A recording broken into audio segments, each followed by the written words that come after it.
ነው። እንኳን ደህና መጣሽ። እንኳን ደህና ቆየኸኝ አሌክስዬ፣ እንዴት ነህ? ይመስገን ፈጣሪ። ምን እንታዘዝ?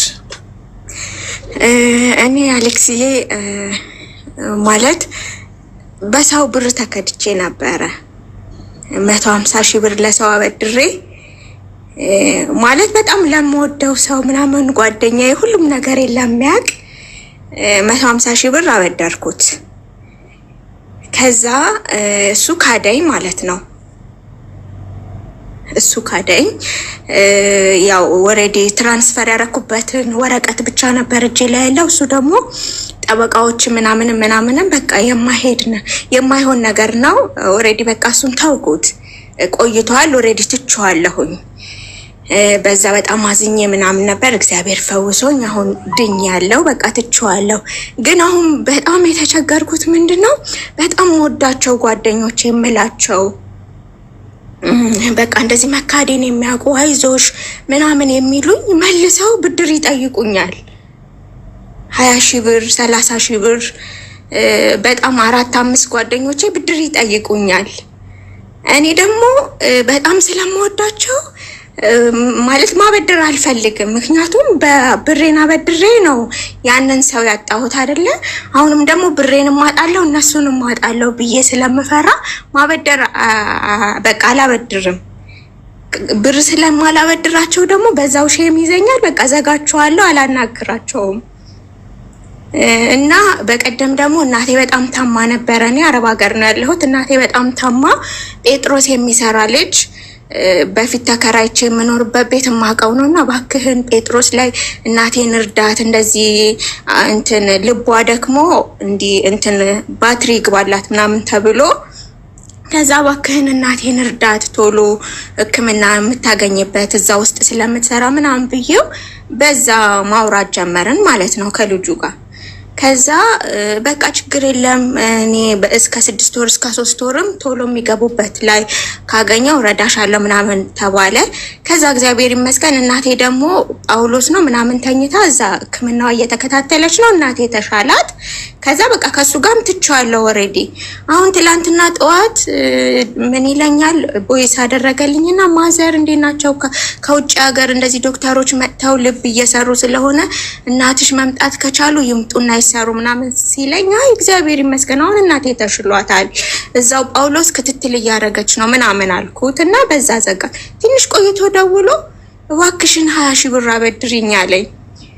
እና አሌክስ እኔ ምንድነው ማድረግ ያለብኝ? ከሁሉ ሰው ጋር በእንደዚህ አይነት ምክንያት እየራቅኩ ነው። ሰው ማናገር እየፈራው ነው። ከማንም ጋር ስልክ አልነጋገርም እና ምንድነው ማድረግ ያለብኝ? ብር አለኝ ትያቸዋለሽ? አሌክሶ ብር አለኝ አላችሁ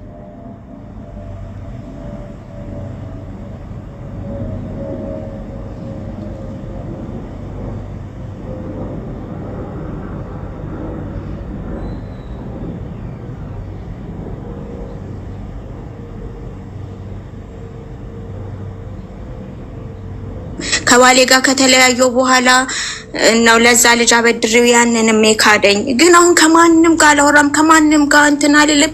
የምኖረው ብቻ ነው በቃ አረብ ሀገር፣ ከማንም ጋር አልደዋወልም። ግን በሆነ አጋጣሚ ብቻ እንደዚህ ወይ እንትን ላይ ቴሌግራም ላይ ፎቶሽን እኮ አይቼሽ ስታምሪ ምናምን አሁንማ አምሮብሻል ምናምን ብላ አንድ ቀን 2 ቀን ያወሩኝና ከዛ ብድር ይጠይቁኛል። በጣም ወዳቸውን ሰዎች አሁን ማውራት እየፈራው ነው። እና እኔ ምን ላድርግ አሌክሶ? እድሜሽ ምን ያህል ነው? እድሜ 35። በዚህ እድሜ እኮ መካሪ ነሽ አንቺ። እሺ ሚውዝ አድርጊ።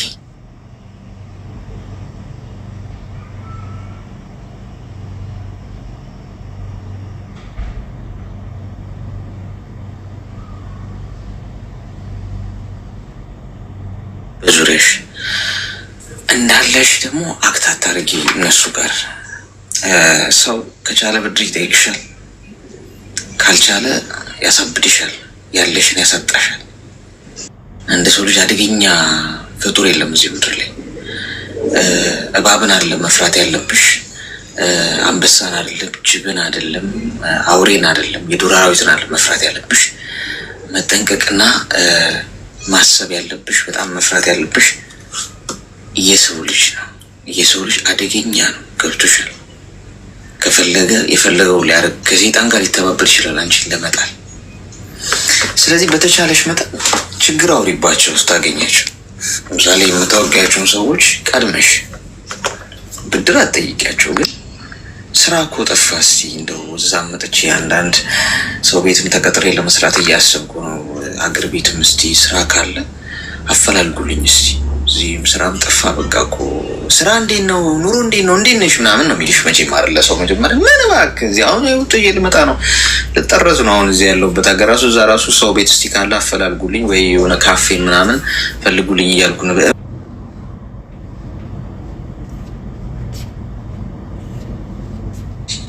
ችጋራመች እንደውም ችማ ምን ጠይቃታለሁ ብሎ ነው የሚያስበው። ገብቶሽ? ከሱ በታች ነሻ።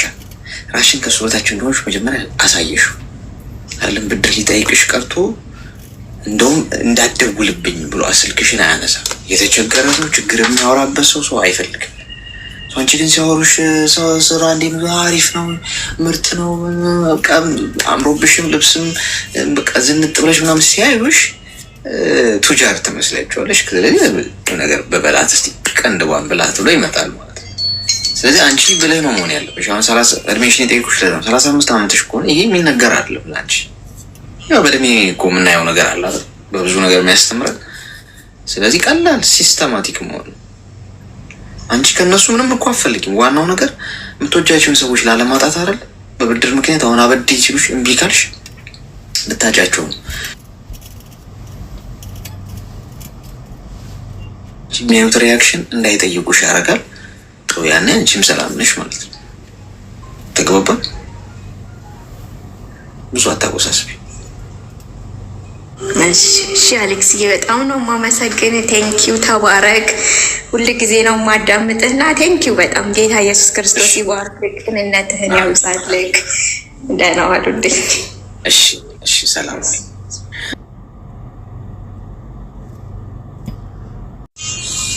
ቅድም ስለገደል ነው አንድ 5 ደቂቃ ምናምን ማየት እንችላለን። አንድ በጣም የጠናበት ትኩሳቱ የበዛ ልብ ምቱ በጣም የጨመረ የሙቀት መጠኑ ይሄ ደም ዝውውሩ በጣም ኃይለኛ አንድ ሲቹዌሽን ላይ ያለ ሰው ካለ አስገቡልኝ። ሄሎ፣ ጤና ይስጥልኝ። ከባድ ሁኔታ ላይ ነኝ የሚለን ሰው ገንዘብ ያላል አይደለ? በከባዱ እኔ እንትን ላይ ነኝ፣ ኮማ የሚያስገባ ሁኔታ ላይ ነኝ የሚል እሺ፣ ነጊቢ እኔ ነው ያልሽውልሽ። ሰላም አሌክስ፣ እንዴት ነህ? እንኳን ደህና መጣሽ። እንኳን ደህና ቆያችሁ። ምን እንታዘዝ? እሺ፣ በመጀመሪያ ያው አንተን በጣም አድናቂ ነኝ። ብዙ ጊዜ በቤት በሰዓትን ተጠባብቄ ነው የሚገባው እና በጣም አድናቂ ነኝ። አሁን ላይ ግን ትንሽ ነው ግራ ያጋባኝ ነገር እና ያንተን ምክር የሚያስፈልግብኝ ሰዓት ላይ ነኝ። እሺ ንገሪኝ። ግን ደግሞ ፈርቻለሁ። ምንድን ነው የምትፈሪው? አስፈራለሁ እኔ? አንተ ተስፈራ። ጠይብ፣ እኔ አሁን ያለሁት ውጭ ሀገር ነው። እኔ ሳውዲ ነኝ። ከዚህ በፊት ትዳር ነበረኝ። ያኔ በቤተሰብ ነው ያገባሁት በ15 ዓመት ያገባሁኝ። ያው ወለድኩኝ በቤተሰብም ቢሆን ያው እንግዲህ ለምጄ ወልጄ ነበርና ያው ከባለቤቴም ጋር ተለያይተናል። አሁን ላይ ከወለድኩ በኋላ ማለት ነው። ከተለያየን ትንሽ ቆየን። 4 ዓመት 5 ዓመት የሆነን ነው ተለያየን። ከዛም በተለያየንበት ሰዓት ላይ ያኔ በመጀመሪያ ብዙ ግብቡነት አልነበረንም እና ከተለያየን በኋላ ግን እንማለስ በጣም ብዙ ጊዜ ይጨቀጭኛል። ሀገር ቤት እያለሁም እዚህ ከመጣሁም ሌላ ሰው እንደዋራ ምናምን አይፈልግም። ሰዓት አይሰጠኝም። ማስለን ስወልከውም በሌላ ስልክ ይመጣልና ብቻ ጊዜ አይሰጠኝም። ለልጅም ስል ምናምን ይላል። እኔ ደግሞ ጭራሽ አሳልፍኩት ስቃይ መድገም ስለማልፈልግ ወንድ ሁሉ አስጠልፎ የነበረ በሱ ምክንያት እኔ ወንድን አልቀርብም ነበር እና በተፈታሁበት በ4 ዓመት ውስጥ ከማንም ወንድ ጋር እኔ ማውራትም አልፈልግም፣ አላዋራም። ጠይብ፣ ከዛም ከወንድ ርቄ እያለሁኝ የሆነ ጊዜ ላይ ኢሞ ላይ የሆነ ስልክ መጣ። እዛም ሲመጣ ያው እንደማንኛውም ታወቁትና አወራነ። ግን ስናወራ በምንም አይነት ሪአክሽን አይደለም ምናወራ፣ ኖርማሊ ሰላምታ ብቻ ነው የምንቀያየረው ከልጁ ጋር ማለት ነው። ሰላምታ የተቀያየርን እያለ እኔ እንደዚህ የፍቅር ታሪክ ምናምን አልፈልግም፣ እንደዛ ከሆነ ራቀኝ፣ አልፈልግም እንዳትደውልኝ ምናምን ስለው ችግር የለውም እኔ በጓደኝነት ኖርማሊ እንቀራረብ ምናምን ሲለኝ እሺ በኖርማሊ እያወራን እያለ ፍቅር ጥያቄ አንድ ጊዜ ከ4 ወር በኋላ 4 ወር 5 ወር ካወራን በኋላ ፍቅር ጥያቄ ጠየቀኝ። እማትቀበይኝ ከሆነ ቦልኪኝ ሲለኝ ኦኬ ብዬ ቦለኩት። ምክንያቱም እኔ ፍቅር ጣጣ ውስጥ መግባት ስለማልፈልግ አሁን ባለሁበት ደረጃ ላይ እኔን ራሴን ማስተዳደግና ማደግ ነው የምፈልገው። ፍቅር ብዬ መጃጀልና እንደዚህ ማለት ብዙ ጊዜ አላማ አልነበረኝም ነው ማለት ነው።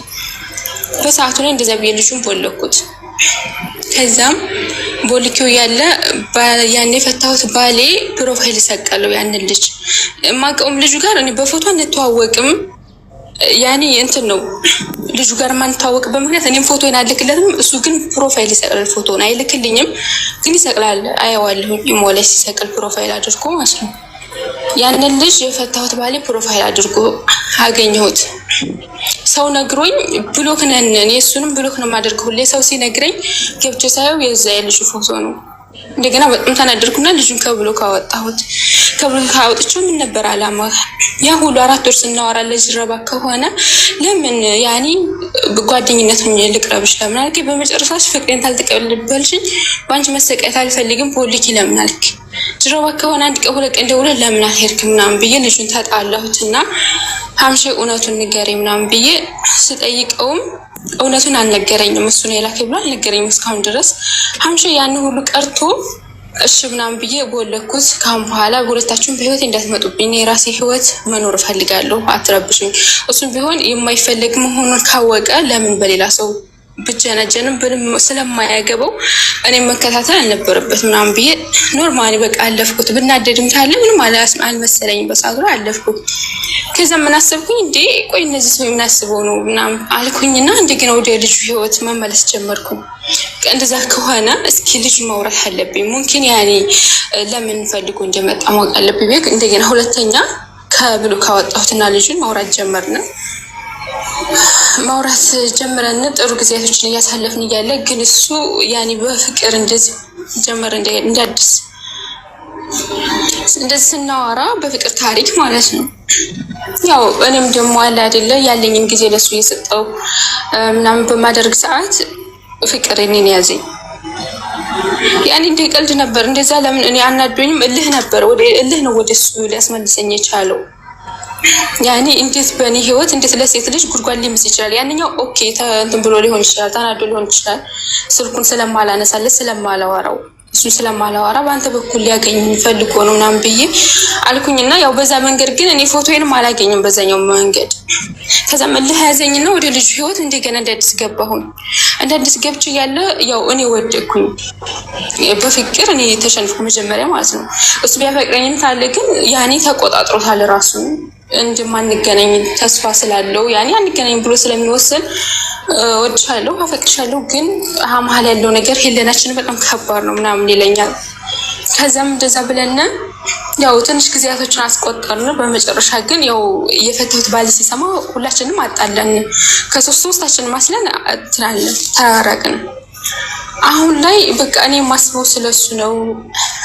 ምንም ነገር በቃ ሁሉ ነገር አስለን ስለሱ ነው። አሁን ላይ ማሰብ ሌላ ነገር ማሰብ አልቻልኩም። በቃ ስለሱ ባወራው ይሰወራ ሳድር ደስ ይለኛል። እሱ ግን ላይ አሁን ላይ ግን እሱ ጋር አናወራም። ኦንላይን ያዩት ራሱ መደወል አልፈልግም። ምክንያቱም አንድ ጊዜ ተራርቀናል፣ ደግሞ ልንኳን አንችልም። ሀምሻ አሁን በጣም ግራ ገብቶኛል። እሱን ደግሞ ከውስጥ ማውጣትም አልቻልኩም። ጭራሽም ለሰከንድ ሚል ልረሳውም አልቻልኩም።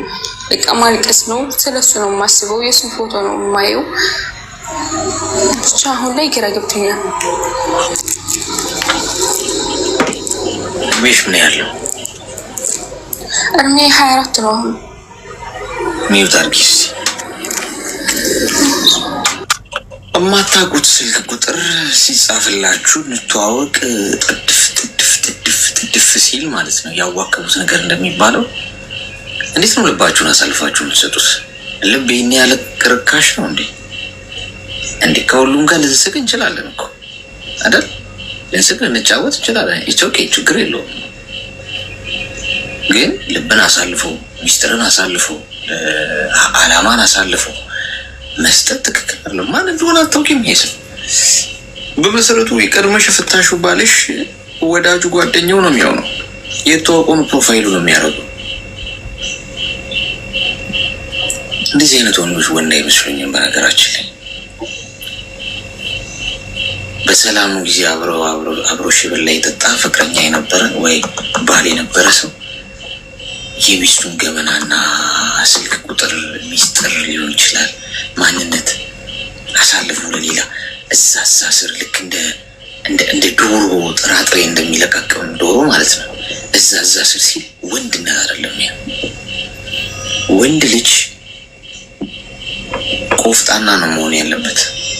ተከድተህም ይሁን ምንም ይሁን ከተጣላህና ከተለያየ ኤክስህን ዞር ብለህ ማየት የለብህ። ወንድ ማለት ያኔ ወንድ የምትሆነው ያኔ እንደ ንስር ነው መሄድ ያለብህ። ከታች በቃ ኤክስ ሆነች አይደለ? እቺ ሴት አግብታትም ፈታሃት፣ ፍቅረኛም ሆና ተለያየ፣ ኖረች፣ በላች፣ ጠጣች፣ ከማጋባለች ግድ ሊሰጥ አይገባም። በቃ የራስን መንገድ ብቻ ነው መቀጠል። ሰዎች መጥተው ስለሷ እንኳን ቢጠይቁ አላውቅም፣ ያው እግዚአብሔር አልፈቀደም፣ ተለያይተናል።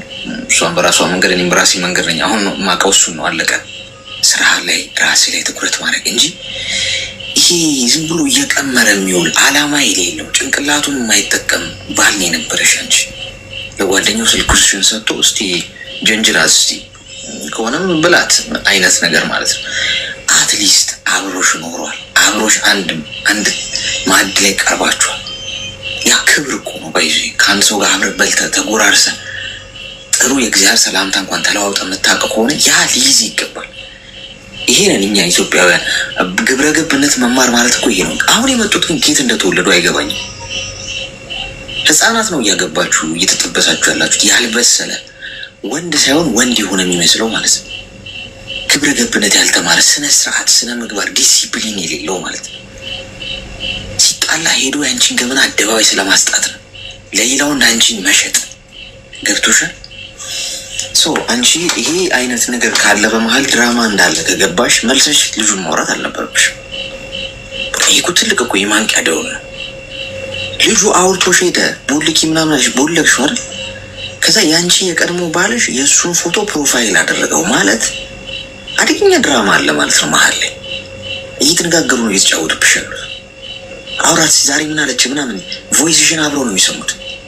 እንዲህ በላት እስቲ እንዲህ ትወዳለች እንዲህ ተጠላለች እያለ ከጀርባ የሚያስተኩስብሽ እሱ። ለምን ኖረሽ ነው? ለምን ቀጥለሽ ነው?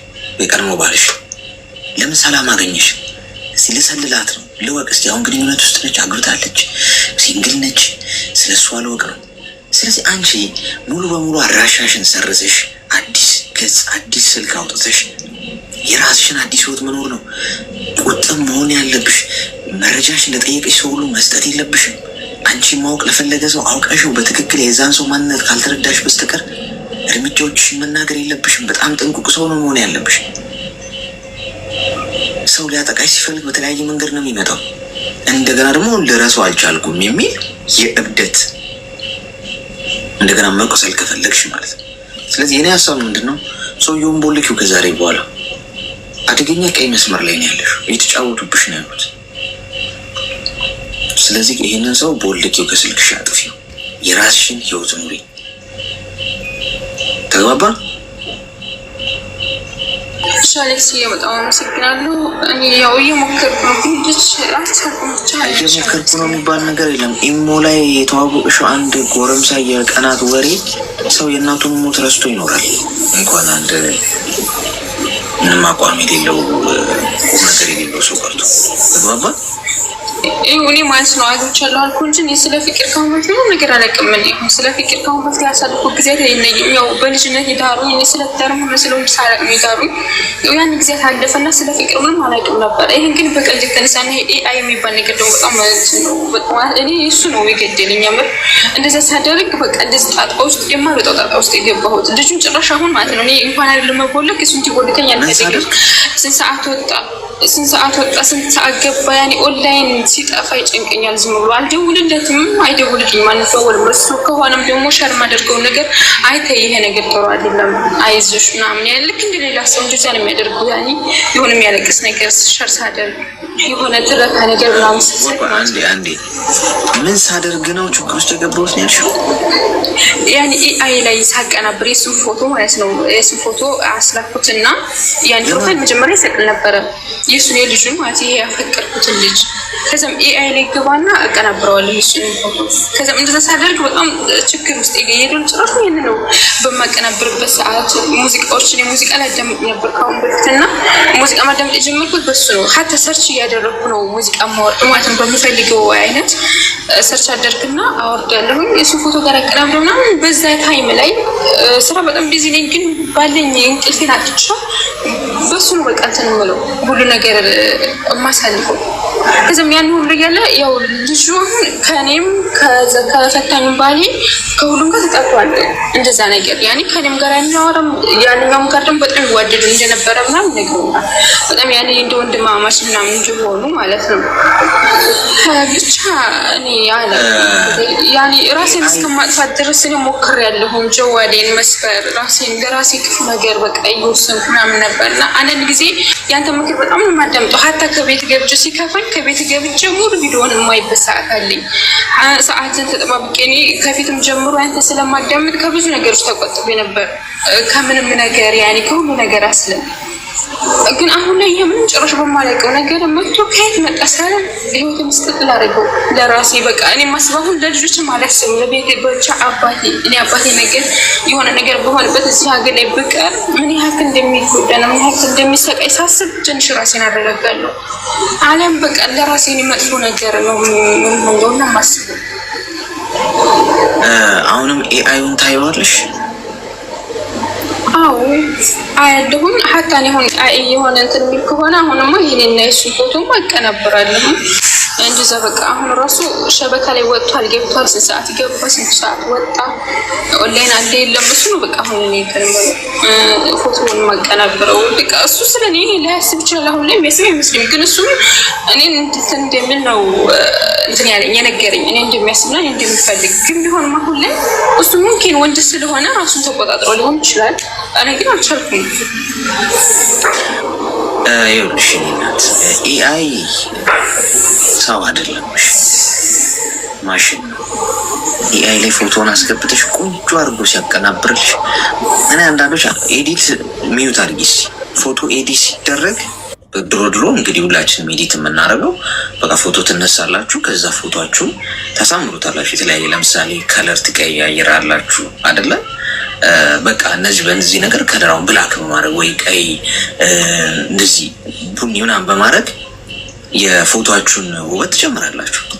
አሁን እሱ ኖርማል ነው፣ ምንም ችግር የለም። ፎቶ ቤትም እንደዛ እኮ ነው ስትነሳ አድርገው የሚሰጡ። አሁን ኤአይ የሚባል መጥቶ ማለት የሆነ አሻንጉሊት የሌለህን ነው የሚሰጥ። ከዛ በኋላ እሱን ፕሮፋይል ታደርጋለች ሴቷም ወንዱ። በቃ ይሄ ሌላ ፕላኔት የመጣ ሰው ምናምን ነው የሚመስለው ያ ሰው ማለት ነው። ግን እኮ ኤአይ እኮ ነው ፎቶ። ከዛ በኋላ ፎቶውን አፍቅራ ወይ ፎቶውን አፍቅሮ ወይኔ እንዴት ነው የምታምረው ወይኔ እንዴት ነው የሚያምረው በሚል ሌላ ታሪክ ውስጥ ይገባል ማለት ነው። አንቺውን በፎቶውን በኤአይ እያቀናበሽ እሱን እያየሽ ተመሰጠሽ። ሰውየው ምናልባት ጂኒ ይሆናል የሚመስል ምንም ይምሰል ችግር የለውም፣ ከመልኩ ጋር አይደለም ፖይንቱ። ግን አንቺ ከዛ ጋር አያያሽው ከፎቶ ጋር ስራ ኑሮሽን ኑሪ። የምትሰሚ ከሆነ አደብ የምትይዢ ከሆነ በወንድ ልጅ ምክንያት ራሴ ላጠፋ ነው የሚለው እሱ ቀልድ የሚያስቅ ቀልድ ነው። እንኳን በወንድ ልጅ ምክንያት ራስሽን ልታጠፊ ቁርስሽን እንዳትዘይ እሺ። ማንም ለአንቺ ግድ የለውም። እድሜ 24 ነው አይደል ያለችን? ልጅ ስለሆንሽ ነው ገና ምን አሁን ይሄ ያልሽው ትጸጸችበታለሽ ነገር ከ3 ከ4 ዓመት በኋላ አመኝ አሁን ያወራሽውን ነገር ያንገበግብሻል እንደዚህ በማሰብሽ ብቻ። ስለዚህ ተረጋጊ። ብቻ ይሄ ኤአይ የሚባለውን በሙሉ አጥፊ። እሱን ፎቶ፣ ጽሁፍ፣ ስልክ ቁጥር ከዛ ወደ ቀልብሽ ተመለሽሽ። ሶፈንጂ ወረዳው ዘሎ ይገባል እንዴ? ተግባባን? ሻሌክሲ ወጣው ነው ሲገነሽ ወይ ኤአይ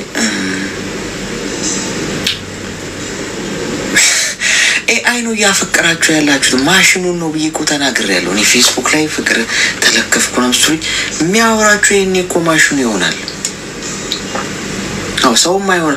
አሁን እኮ ቲክቶክ ራሱ አሁን ትንሽ ካየኝ በኋላ እዚህ ላይቭ ላይ ሰው ነህ ወይስ ኤአይ ማሽን ነህ የሚለውን ለማረጋገጥ ይሄ እንትን የሚሞላ ነገር ይልክልኛል። እናንተ ላይቭ የምትገቡ ሰዎች ታውቁታላችሁ። የሆነ ሚስተካከል ይሄንን ቁጥር ከዚህ ጋር አመሳስል፣ ይሄንን ፊደል ተመሳሳይ ፊደሎችን መርጠህ አስገባ ይለኛል። አለዚያ እዘጋዋለሁ በ4 ደቂቃ ውስጥ ይላል። ላይቭን እያረጋገጠኝ እኮ ነው ሰው መሆኔንና ሮቦት መሆኔን እያረጋገጠ።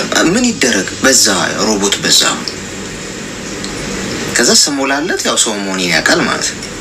እናንተ መጀመሪያ ሰዎች መሆናቸውን እወቁ ከመጀናጀናችሁ ፊት። አትሊስት ከሰው ጋር መጀናጀናችሁ ማወቅ ጥሩ ነው። አትመጣም ጌታ አሁን ሳትመጣም አይበቃም። እውነት በዛ። ለማንኛውም ሰዓታችን ጨርሰናል። ክብራትና ክብራን ነገ እንገናኛለን። ጥሩ ጊዜ ነበረን። ዛሬ እሑድ ስለሆነ ነው ትንሽ ሰዓቱን ፑሽ ያደረገ። ያው ፋሚሊ ታይም ምናምን ስለሆነ የሚኖረን ከዚህ በኋላ ለዛ ብዬ ነው። የከፋችሁ የጨነቃችሁ ብቸኝነት የሚሰማችሁ ማውራት ፈልጋለሁ የምትሉ የሚያዳምጣችሁ ሰው የምትፈልጉ ሰዎች ካላችሁ ወንድማችሁ ነኝ። ኑ አዳምጣችኋል። መወለድ ቋንቋ ነው። እሺ ምንም ችግር የለውም። የጊዜ ባለቤት እግዚአብሔር ነው። 24 ሰዓት ከሰጠኝ በነፃ ምንም ሳልከፍል ከዛ ላይ 1 ሰዓት ተኩል ለእናንተ በሰጣችሁ እንደውም ይባርክልኛል ብዬ ነው ማስበው። ስለዚህ ከዚህ በኋላ ገብታችሁ እና የእናንተ ሰዓት ነው የሚሆነው። ሞዴሬተሮች ትገቡና ፋሚሊ ታይም ነው አውሩ። ደግሞ መድረኩን ከሰኞ እስከ ቅዳሜ ተቆጣጠሬው እኔ ብቻ የብቻ አይነት ስሜት እንዳይሰማኝ ነው። በሳምንት 1 ቀን እሑድ ቀን እናንተ ገብታችሁ ገስት ላይ እንድትጫወቱ የምፈልገው። ለማንኛውም ጤናና እድሜ ይስጣችሁ፣ ክፉን ያርቅላችሁ። መቼም ቢሆን አትታመሙ። ሆስፒታል የምትሄዱት ሰው ለመጠየቅ ይሁን እንጂ እናንተን ህመም አያገኛችሁ። ክፉን ያርቅላችሁ። እንቅፋት የሚሆንባችሁ ነገር ሁሉ እሱ ዞር ያርቅላችሁ። እናንተ ማታዩትን እሱ የሚያየውን ችግር ከዛ ይጠብቃችሁ። ከአስመሳይ ሰዎች ይሰውራችሁ። የሀሳባችሁን ሁሉ ይሙላላችሁ። ከክፋት በስተቀር የልባችሁን መሻት ይፈጽምላችሁ። ፈለጋችሁ አትጡ። የሰው ፍቅር ይስጣችሁ። በሄዳችሁበት ሞገስ፣ ግርማ ሞገስ ይሆናችሁ ፈጣሪ። ከምንም በላይ በሰው ፊት በጠላቶቻችሁ ፊት ከፍ አድርጎ ያስቀ